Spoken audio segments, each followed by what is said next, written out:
Good Morning San Antonio starts right now. Well, this morning, a man is in critical condition after a Westside shooting. What police know about the suspects and what witnesses are telling us about what happened.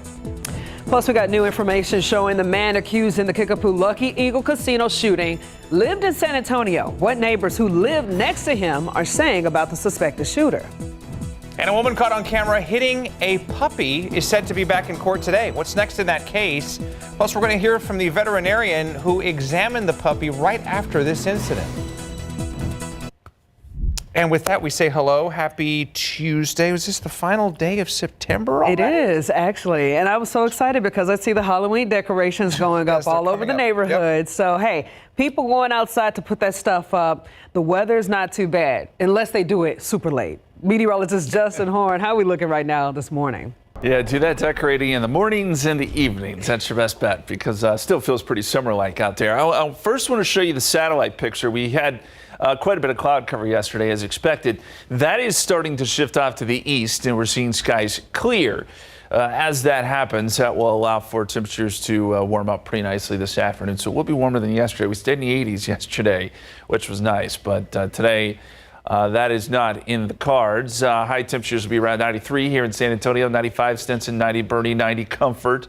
So many spots will be 90 plus. Now it will be, again, more of a dry heat, but hot no matter how you shake it. All right, the other part to this, and this is something we're going to highlight today, is the fact that the fire danger is back. This is something we haven't talked about in a while, but we have dry vegetation. The rainfall has not been good to us lately. And with the hot temperatures, the dry conditions, not really a lot of wind, but the threat is there nonetheless, that orange color you see there. So we're going to discuss this a little bit more coming up in just a couple of minutes. Japhanie? All right, thank you, Justin.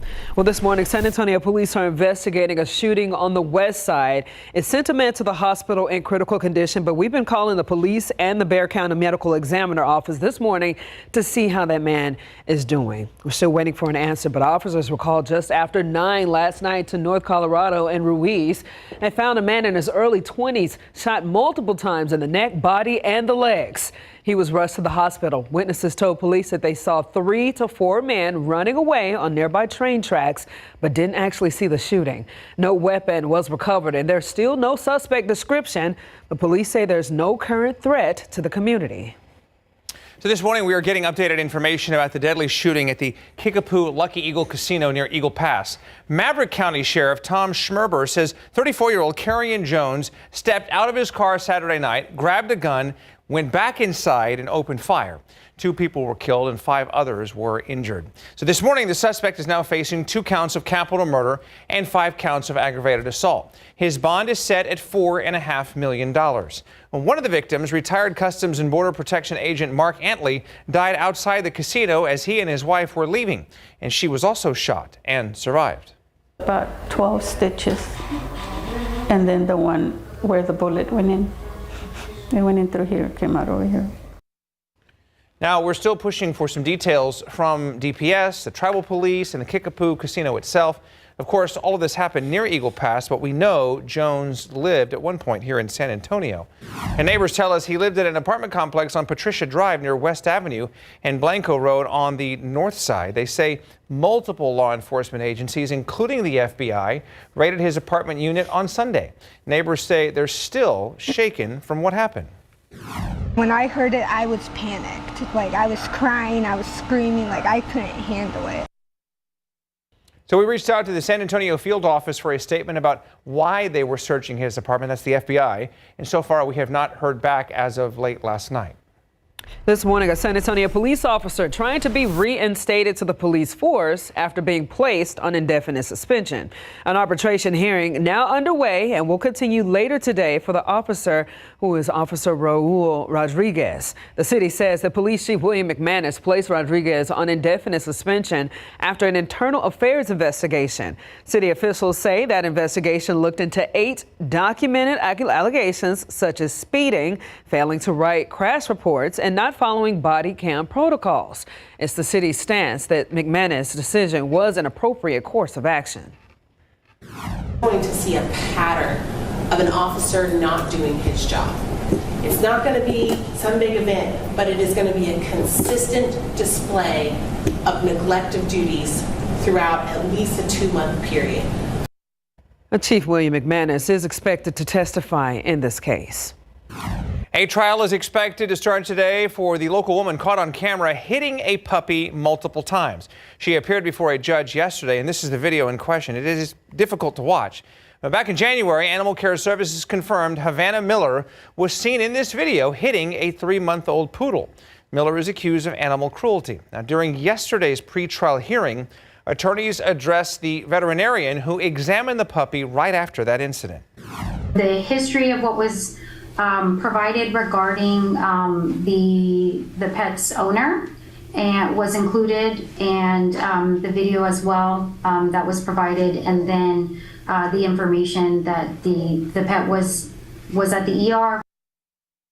The Judge Stephanie Boyd denied the motion to quash a subpoena, clearing the way for that veterinarian to testify. All right, let's get to some of your morning headlines. Time is running out to avoid a government shutdown at midnight. Democrats and Republicans left a White House meeting with President Donald Trump yesterday, and there's still no sign of a compromise this morning. Democrats want to extend the health care benefits, including covering people who are in the country illegally. They also want to stop premiums from spiking, but Republicans refusing to budge. If Congress doesn't pass a bill by tonight and the president doesn't sign it, most government offices will close and thousands of federal workers will be furloughed. For most Americans, that might affect customer service, food inspections, national parks, and more. However, Social Security payments to senior citizens and other Americans will continue. President Donald Trump laid out a 20-point proposal that would end the war in Gaza and free remaining hostages. It is supported by Israeli Prime Minister Benjamin Netanyahu, who met with Trump at the White House. Hamas now reviewing the proposal, which leans heavily into conditions that the militants will have previously rejected. The U.S. president has become increasingly frustrated by the conflict. And this morning, authorities in Michigan say the search crews did not find any more bodies inside of a Church of Jesus Christ and Latter-day Saints chapel. That's where a former Marine opened fire and set the building ablaze, killing 4 people. Police had feared that they would find more victims, but now believe that everyone is accounted for after Sunday's attack. Investigators now focusing on a motive. Suspect was killed while exchanging gunfire with 2 officers. 8 other people were treated for gunshot wounds and are expected to recover. All right, it is 5:07 right now on this Tuesday morning. We're going to go outside to show you a couple of cameras. By the way, RJ is on the clock today. He's just on assignment. So we're actually going to talk to him here momentarily. But right now we're looking at some construction. Don't see any major accidents being reported right now. The map looks pretty typical about what you would expect for just after 5 a.m. on a Tuesday morning, so we'll continue to keep an eye on all of that right now. But as promised, RJ Marquez is out and about this morning. He is live in Drive Cam. So where are you, sir, and what are you up to this morning? Yeah, that's right, guys. So I'm hanging out with my man, Alex Gomez, checking out the sights and sounds of beautiful downtown San Antonio right here. And right now we're just hanging out in downtown. So a lot of different things taking place here in downtown. We're going to talk about that throughout the rest of the show. There's been a big shift in some construction in the downtown area as we make our way through parts of this one particular spot, which is taking us up to Commerce Street and also West Houston Street as well. But the big news today is that we have got some much needed traffic relief for drivers on the far west side of town. There is a new turnaround, guys, that is officially open at Highway 90 and 211. This is going to be past 1604 in the Medina Valley area. So this turnaround will take drivers west to east on 90, making it easier overall to connect at that 211 intersection. Now, Highway 211 is the main road to get to Potranco Road, an area that continues to grow in West Bexar County. That turnaround is a big part of improving traffic flow and safety in that area, especially for all of our drivers headed out to Medina Valley High School. Construction there started last summer and is already wrapped up. So this is earlier than what was anticipated. And again, we're going to have more on that throughout the morning. But I do want to bring us out here real quick, back live to Drive Cam. We just made our way through some construction taking place here over by South Alamo Street and also parts of South Laredo as well. And again, coming up in our next traffic hit, we're going to talk about some of the big changes downtown as well. We're also going to be covering the very latest in far West Bexar County with that update to 90 and 211. I'm hanging out with Alex Gomez here on a Tuesday morning. Back to you guys in the studio. RJ, thank you. We'll go outside with live cam. It is 5:10, 68 degrees this morning. We've got clearing skies here in San Antonio, but we've also got a lack of rainfall as of late. We're going to show you why that means fire danger is going up. That's coming up after the break. 5:10 right now. A warning for tile tracker users. A new report says a security flaw could let stalkers follow your every move. Plus, we got a new way to shop instantly using ChatGPT. And 4 San Antonio school districts could soon face a state takeover. Why the Texas Education Agency is watching their next move. Coming up. We're back now, 5:13. 4 San Antonio area school districts are now at risk of a state takeover. The Texas Education Agency says Edgewood, Northside, San Antonio ISD, and Judson ISD all have campuses with poor state ratings. So under the rules, if a school fails for 2 years, it must submit a turnaround plan. And after 3 years, that plan has to be put into action. Districts like East Central and Harlandale aren't there yet, though. But they do have to draft plans. If low ratings continue, the state could appoint a conservator to direct the local school board and superintendent, which is a decision expected later this year.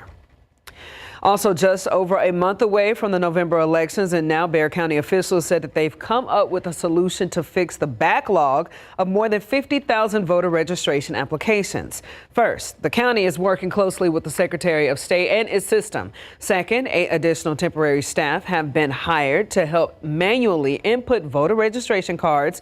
And earlier this month, system the county used shut down. A contract with a new third-party company wasn't going to be ready in time, but in the meantime, they're using a system run by the Secretary of State's office.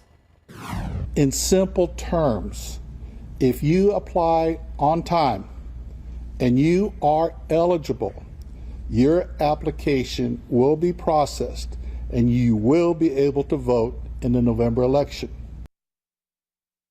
Right, so now we got a QR code that's popping up on your screen right there. You see it at the bottom left-hand corner. This is where you can learn more about the upcoming elections and to find out if you are registered. The Bexar County Elections Office expects to have 75 to 80% of that backlog taken care of by the end of this week. The deadline to register to vote, though, next Monday, October the 6th. Also got 2 propositions related to a new Spurs arena are on the ballot this November, and we're waiting for all of your questions about it. That QR code that you see that's big on your screen, scan it right now, send your questions in, let us know what you think, and we're going to get those answers to you. Again, this new Spurs arena, a big part of Project Marvel with the proposed sports and entertainment district downtown. Okay, coming up on 5:16 now, back outside to show you RJ Marquez in Drive Cam this morning. You're on assignment this morning. Hello, sir. Yeah, that's right, guys. So we talked about some of the expansion that's taking place on the far west side of town, but right now we do want to focus in the downtown area because I got some messages, got some emails from a couple of our viewers asking what exactly is going on in downtown. They noticed that the northbound lanes of 35 over by Laredo and South Alamo had all of a sudden reopened just over the weekend, just like that. So myself and Alex Gomez out here in the downtown area to basically check out what's going to happen at this moment. So what we have been told, and this is some information that we got from TxDOT, is that 35 South is now going to see a lane closure here. So they basically switched up the work. You're taking a look there at Drive Cam at some of the activity here. So this is coming off of the 3510 interchange in the downtown area. We have a couple of looks like emergency vehicles here ahead of us as well. A lot of construction barrels. So now we have shifted from the northbound traffic being affected by this bridge joint work to southbound traffic as we make our way through this one particular stretch. And this is going to be right before you get to the Cesar Chavez downtown exit, right before you get to South Alamo and Frio Street as well. So just a lot of different changes taking place throughout our area. And I think we have a map also that will indicate, if we could pull that up right now on links 2 and kind of talk a little bit more about what exactly is going on here. So again, alternating main lanes, that will be in place southbound 35 from North Flores to West Martin. That is taking place today, as you just saw right there. there from our drive cam shots and through the rest of the month of October. So definitely just a lot of different things taking place downtown area as we kind of give you a look here. But we are going to make our way out to the far west side of town, guys. We're still going to be mentioning obviously everything going on downtown because I know a lot of folks use this one particular stretch of 35 to get in and out of this area, maybe make their way to Burbank High School, other parts of downtown. So we're on top of everything, but we're headed out to the far west side right now. Back to you guys. RJ, thank you, and I have no doubt there'll be some spirited Cowboys discussions while they're in the car together. All right, outside right now, we've got mostly clear skies here in San Antonio. That's a bit of a change because we had quite a bit of cloud cover yesterday. 68 right now here in town. Another nice morning, honestly. 67 in New Braunfels, 69 Converse. We have made it down into the 50s in Purdy, 59 there with calm winds and clear skies. That's helping things out. 71 at Stinson, that's one of the warm spots. As we look at the satellite picture, you can see those high clouds that were with us most of the day yesterday are now shifting out to the east, so we're getting clearing west-east across our viewing area, and by this afternoon, under full sun, that will get temperatures to pretty warm levels, 82 at 11 a.m., 89 at 1 o'clock, and then eventually up to 93 with clear skies later this afternoon. Relatively low humidity. We've got a lot of 90s in the forecast. You may be asking, well, when's our last 90-degree day? We can look at that data. And last year, it was on November 4th, so relatively late.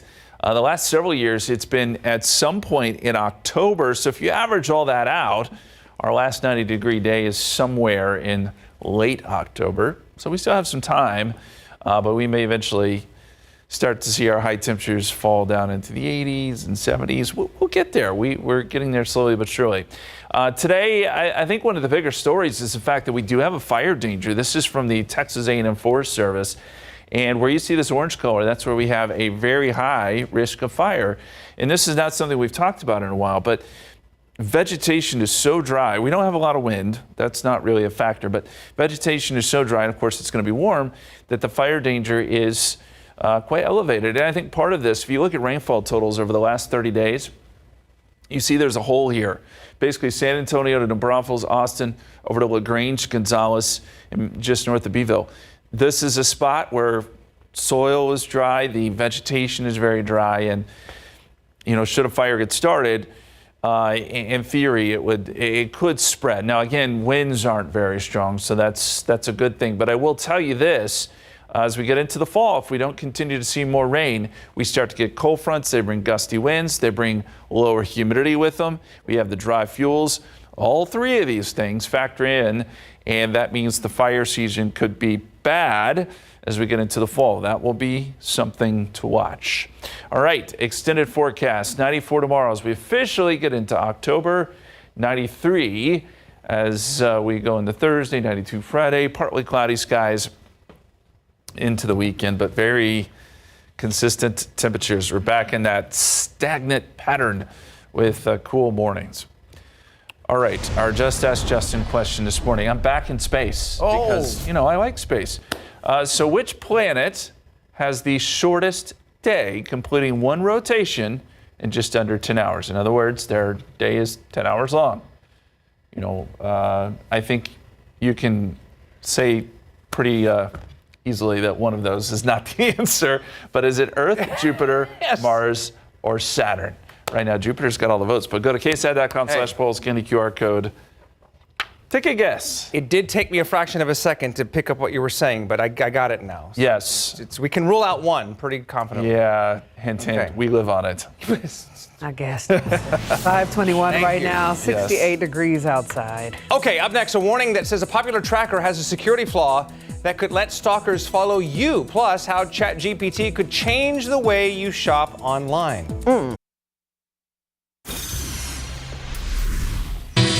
Hi there. In today's Tech Bites, reports of a major security flaw with Tile. Security researchers say the popular Bluetooth trackers lack encryption, making it possible for stalkers to track users or even frame them for stalking. Tile's parent company says it's made improvements since learning about that issue. You can now make purchases directly from ChatGPT. A new feature called Instant Checkout allows you to buy items from Etsy without even leaving the chat. And parent company OpenAI says more than 1 million Shopify merchants will soon be added. For now, though, the feature only supports single item purchases. And finally, Tesla's first V4 supercharger is now operating in Redwood City, California. Its 500 kilowatts of power cuts down on charging times. For now, Tesla's Cybertruck is the only vehicle that can accept that rate of power. Those are your Tech Bites. I'm Morgan Norwood. Make it a great day. All right, we got 525 right now, 68 degrees outside. New information this morning about the death of a congressional staffer in Uvalde. What a brand new report is now revealing about the disturbing way she died.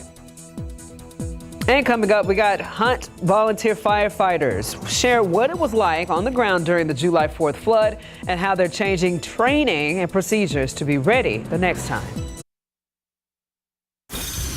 All right, it's Tuesday morning right here on GMSA, coming up on 5:30. Again, a busy day of news, a lot of things going on. As you can see, our fourth man isn't in the studio with us today. He's here in spirit. He's actually in Drive Cam. RJ will join us momentarily in an undisclosed location because he's literally on the move. So we'll see. First and foremost, let's go ahead and knock this weather out real quick. Justin, I will say I woke up and all my little lights that are like solar powered, they were not on this morning. I think I got like a really cloudy area. Yeah, it was pretty cloudy yesterday. So yeah, you may have lost some of that solar power for just a day. You'll get it back today. You know what? Those clouds that were with us yesterday, we saw the back edge of them last night, and what a sunset it was. Actually, this is a sunrise, but the sunset was pretty good too. This was a sunrise yesterday near Marshall High School. So the sunrise is beautiful, but as we suspected it might be, the sunset was equally as nice. Those high cirrus clouds will always do that for you. So, Marion, thank you so much for sending that picture in, and we'll take a look at a few more KSAT Connect photos coming up. Bus stop forecast for you now to the bus stop this morning. Temperatures are in the upper 60s. It, again, feels great out there for now. Mostly clean and comfortable, but it'll be sunny and hot this afternoon. When you get out of school, 92. After school practices will be awful hot with full sun during the afternoon hours. All right, Umberto and Imelda. These have been big stories out in the Atlantic. Still going. Now, Umberto is weakening a little bit, so that's good. Bringing some rain to Bermuda. We are starting to see, or should start to see, that turn with Imelda. We're going to talk more about their tracks and this interesting situation that continues to unfold out in the Atlantic coming up in just a couple minutes. Ernie? All right, so thank you. We are learning more this morning about the death of a congressional staffer for U.S. Representative Tony Gonzalez. The Uvalde Leader News reports that a volunteer fire department document says Regina Santos Aviles had doused herself in gasoline and was ignited into flames. The paper also says firefighters put out a burning gas can in her backyard. So last week, Uvalde police told us that Santos Aviles was alone when she caught fire, and they don't believe anybody else was involved. This happened September 13th outside her home in Uvalde. She died from her injuries the next morning. A federal judge has dismissed the wrongful death lawsuit filed by the family of Melissa Perez. She's the woman who was shot and killed by San Antonio police while experiencing a mental health crisis. The ruling comes just over a week before the 3 officers named in the case scheduled to go on trial. Perez was inside her apartment in June 2023 when officers shot her. She later died from her injuries. Former officers Eliezer Alejandro and Alfred Flores face murder charges, while Nathaniel Villalobos is charged with aggravated assault with a deadly weapon. The judge's decision follows a recommendation months ago by another federal judge to dismiss the claims. Time right now, 5:31. Good morning, San Antonio. As you know, the Hunt Volunteer Fire Department was in the midst of the flood devastation on July 4th. Well, this morning, the Hunt Volunteer firefighters are sharing the stories of what happened and what they are doing to make sure that they are better prepared next time. Bob Taylor and John Barone are both volunteers. About 30 of them as a whole in the department. Both of them say they had no prior warning of flood potential. So they were stuck by flooded roads, and it took them days to get to the station. The maintenance chief tells me they're changing and updating training and operating procedures so they're not caught off guard next time. Just want them to know that we learned from this, and we are making improvements as necessary for the next event. We're also getting EMR training, emergency medical responder training. It's mostly through TEACS, which is an A&M course. To get about 10 of us qualified as emergency medical responders to help with the Kerrville EMS folks. And a lot of the volunteers are former military who moved to Hunt to retire, and this is how they're spending their retirement. This is how they're choosing to spend that time. And we continue our coverage of the Hill Country floods because there is still a need there. The benefit concert is coming up for the Hunt community on October 18th. Organizers are looking for business partners. You can head to KSAT.com and search Hunt for more information. Jaffney? Thank you, Patty. A Bexar County Sheriff's deputy under arrest accused of assaulting his wife. KSAT records show that he's the 11th deputy to be arrested this year. San Antonio police say that officers responded to the home of Benjamin Ramos III, where his wife was reportedly hit multiple times. She suffered bruises, swelling, and a broken blood vessel in one eye. Ramos was taken into custody and charged with assault of a family member. Moving on, we got another arrest of a public servant for family violence, this time a San Antonio firefighter. SAPD records show that Michael Anthony Hernandez Jr. arrested on a charge of assaulting a family member. He's since been released. The SAFD says that Hernandez is a member of their EMS division and has been placed on administrative duty pending an investigation. We do want to take time to remind anyone out there, though, if you or someone that you know is in an abusive relationship of any kind, there is some help out there for you. We have compiled that entire list of the resources that you can use at ksat.com/domestic violence. You could get that page by scanning the QR code that you see on your screen. All right, in your morning headlines, charges have been downgraded for two teen brothers accused in the deadly April shooting of 14-year-old Simon Cuevas near an SAISD alternative school. The district attorney's office told KSAT that based on the evidence, the charges have been reduced from capital murder to assault with bodily injury. The brothers remain in custody as the case moves forward. All right, check this out here. An explosion caught on camera at an aerospace company in Briggs, Texas on Monday. There it is. Right there, pretty dramatic stuff. Surveillance video from a business close to Firefly Aerospace captured the moments that part of a rocket blew up during pre-flight testing. And you see that massive fireball followed by a large cloud of black smoke. Now, no one was on board the company's Alpha Flight 7 rocket, which is based in Cedar Park. Firefly officials said proper safety protocol was followed and there were no injuries. The company is assessing the impact to the launch site. Paper checks from the federal government are about to be a thing of the past. The Treasury Department plans to stop issuing paper checks for most payments beginning today. That includes Social Security beneficiary checks. It's part of the Trump administration's effort to fully modernize federal benefits payments, save money, and fight financial fraud. The change will also affect how the IRS issues tax refunds. 5:35 right now. The June 12th flood washed out her fence and her retirement fund. This right here is damage left behind at Karen Holmes's at her mother's Live Oak home. Inches of water flowed over the property. Holmes says that because they don't live in a floodplain and didn't have flood insurance, that means the flood insurance would not help cover the repair costs. Her mother paid Saunders Fence Company out of pocket to fix the fence. How much money did your mom have to pull out of her 401k to pay for everything? All of it. There's no more.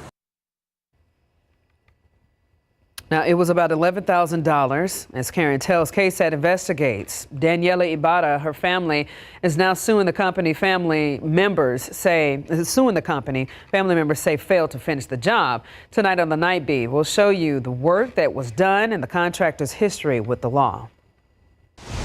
All right, 5:36 back outside on this Tuesday morning to show you a significant traffic situation, which is actually part of the reason RJ is not with us this morning. He's out and about in drive cam.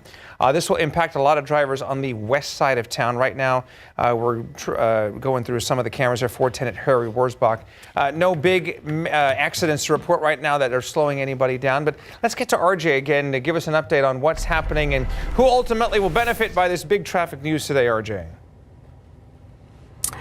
Yeah, guys, this is big news for all of our drivers on the far west side. I know that it could definitely be a traffic headache for a lot of our folks that come in on 90, especially if you're coming in from the Castroville area, the Medina Valley area. So this is definitely some good news for all of our folks out here. We know that this is a growing area. So let's go ahead and show you exactly where we are, myself and Alex Gomez. And here's the brand new turnaround off of 90 that is basically going to connect 211 and Masterson Road. So it is officially open as of yesterday afternoon. Brand new turnaround. This is past 1604 in the Medina Valley area. And again, what this turnaround is basically going to do is just take our drivers out here from west to east on US 90 and just make it easier overall to just connect to Highway 211. I think that a lot of folks that have to drive, especially during the morning rush hour, kind of get stuck over here trying to make their way to 211, trying to work their way around back to 90. So this is definitely going to help that out. So Highway 211, obviously a very important road that stretches through a big part of far west Bexar County, basically goes up to Petranco Road, and that is another area where we've seen just an explosion of homes and businesses over the past couple of years. This is all an effort to improve traffic safety, especially for all of our drivers that head over to Medina Valley High School. Good morning to all of our folks there. Construction here on this turnaround started over the summer and actually got done pretty early. So it started in summer 2024, got done actually 4 months before the actual completion date, which was supposed to be in early next year. So this is some pretty big news again for all of our folks out here. On our way in, we did already notice a line of cars that were coming in on 90 eastbound, so you could already see the traffic starting to build. But we'll continue to follow this, kind of get more reaction out here from the far west side. Guys, back to you. RJ, thank you. We'll go outside with live cam. It is 5:38, 68 degrees. Another beautiful morning here in South Texas. Skies are clearing. Coming up, we'll take a look at the allergen calendar. Ragweed, it's a problem. May have you sniffling and sneezing. We'll tell you how long it's going to hang around. Coming up. 5:38 right now. Coming up, we got an important recall on some freeze-dried fruit because it might contain metal fragments. We're not even going to show it to you yet now. We'll get to that in a minute. Plus, mystery. I know how the Trump administration's tariffs could soon affect what kind of movies you watch. That and more on GMSA. Don't go away.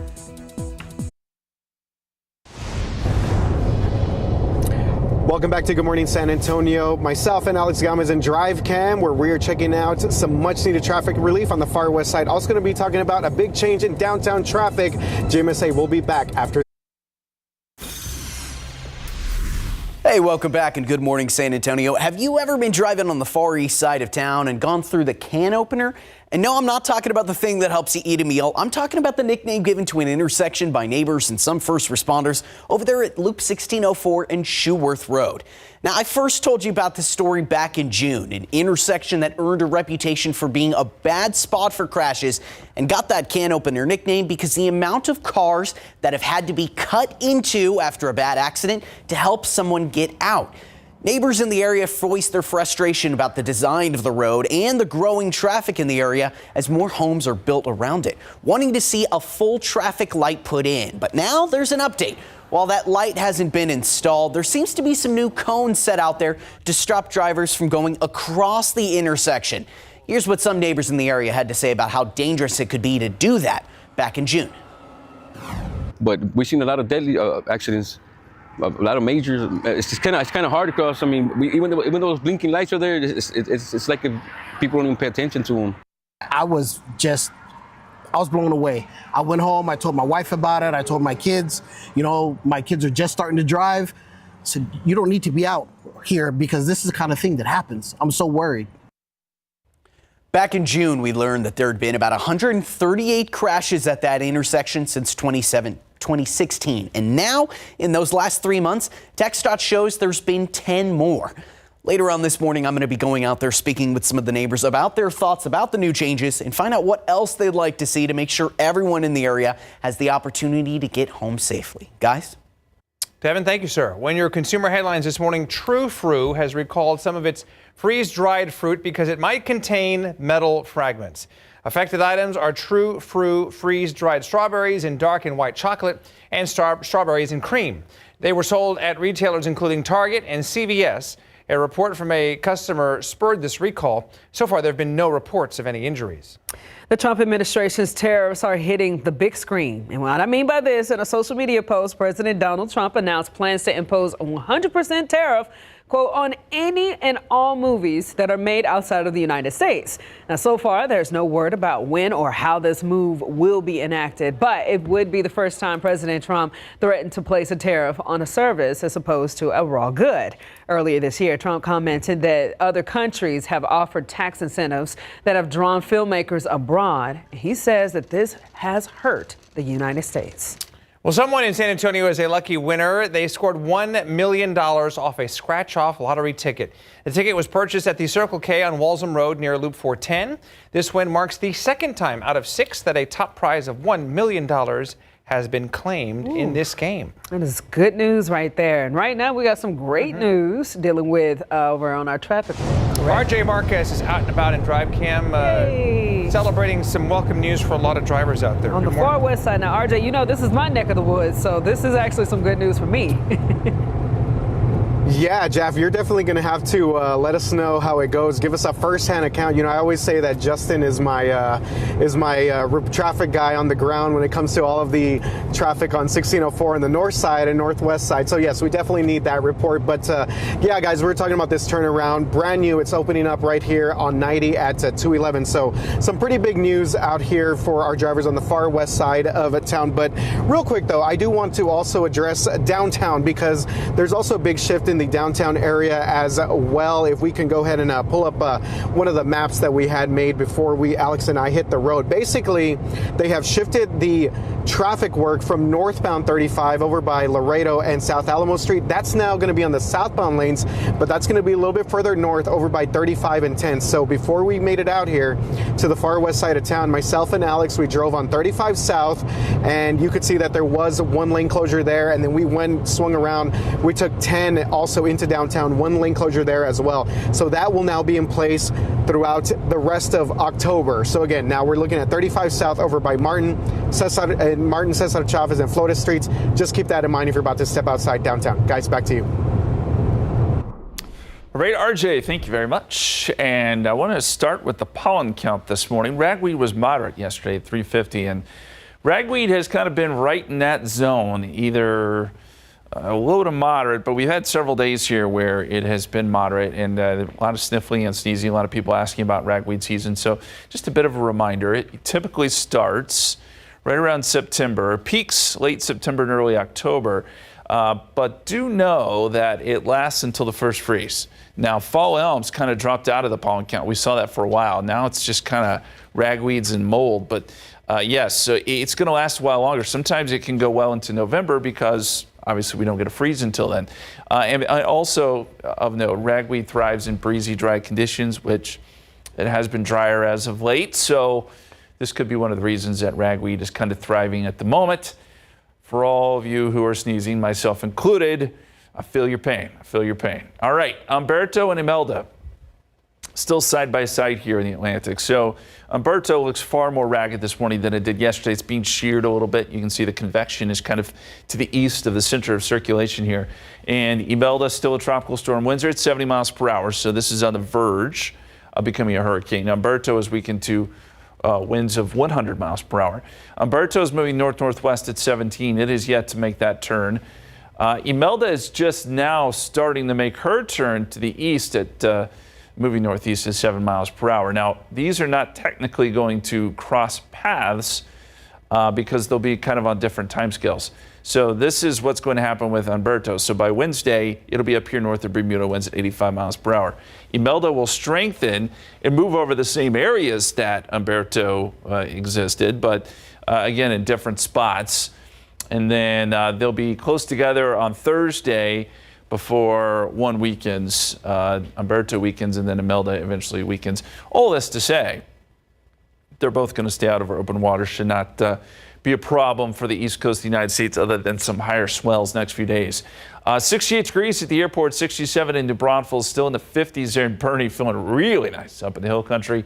We'll see high temperatures right around 93 here in San Antonio today, 94 Port SA, 95 Stinson, 92 at Canyon Lake. It is going to be a warm afternoon. We'll see full sun, but air is going to remain relatively dry, low humidity, so that keeps our morning lows pretty nice all the way through the weekend. We'll see lows in the 60s. So to put it all together for you, Pretty clear next few days. We'll get some more clouds by Thursday, Friday, Saturday, Sunday, but temperatures will be very consistent. Lows in the 60s, highs in the 90s. All right, our Just Ask Justin question this morning has to do with the length of a day. So which planet has the shortest day, completing one rotation in just under 10 hours? So how long is the shortest? Which planet has the shortest day, essentially? Is it Earth, Jupiter, Mars, or Saturn? We've got some votes for Earth. I would ask you to reconsider that vote. But thank you. Let us know. KSAT.com/polls. Scan the QR code. Let us know what you think. They're trolling you, dude. It might be. And that's okay. It is 5:53 right now. We got 68 degrees outside. All right, Hunger Action Month is winding down. You still have a chance to make a difference in the community.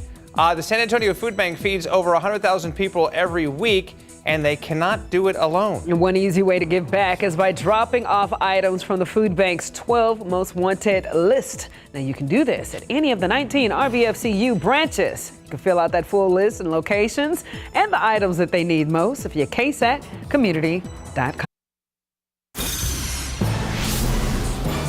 What led a San Antonio police officer to be suspended, and what happens next? How is case to return to the force is unfolding later today. And the government shuts down potentially later tonight. So how could you and your family be affected? From Social Security checks to national parks, we're going to break it down coming up.